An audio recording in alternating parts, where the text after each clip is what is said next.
Today we're going to talk about another one of my favorite trees, and they grow in really cool places. Look at the scenery around here. There's a big one right there off in the distance, and it's a lot of younger ones. It's unusual to see this many in one place, and that's Pyramid Peak over there.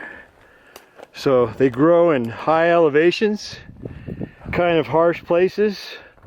We're talking about the western white pine, and you got to do a little work usually to see these trees. It's not something you can just drive right up to. So I hope this wind doesn't get in the way. So here's one right here, and I love these trees because of where they grow and how cool they are. They usually have this blocky bark. It can be reddish to grayish. A lot of times you'll see them stand all by themselves. They're not boring trees where you see a big forest full of them. They kind of grow out in the open, and that's because they're shade intolerant.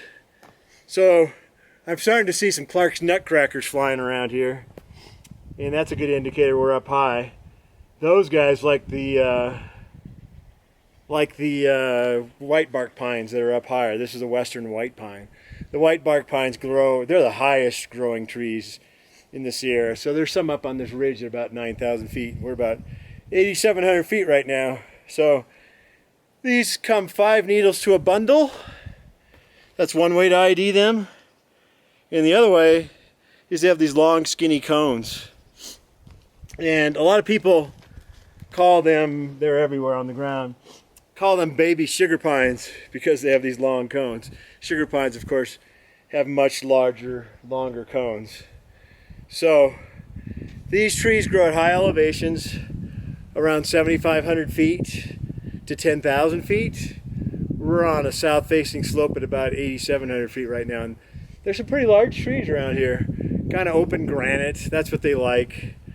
And they tend to grow with red firs, at the highest range, some white bark pines, some lodge poles, and maybe some mountain hemlock, and a few Jeffrey pines down at the lower extent of their range.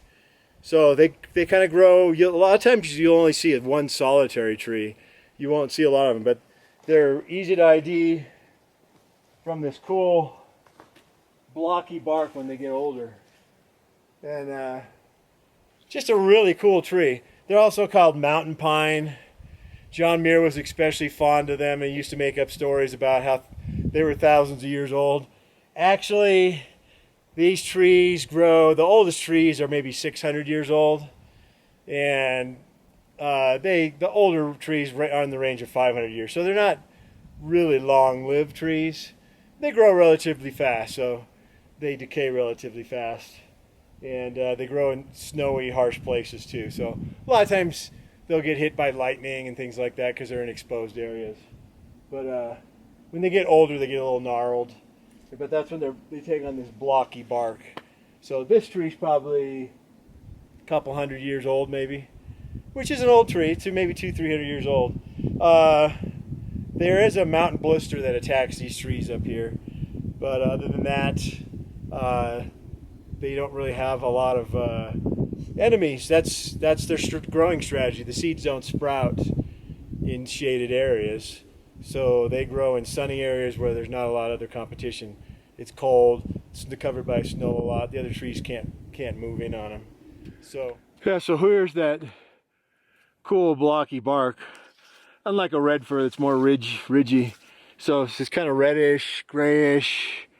And when you see a big specimen, they're very distinguished, very majestic, standing out in the meadow when they're in the sun. I'm in the shade now, but that is the western white pine, an awesome tree.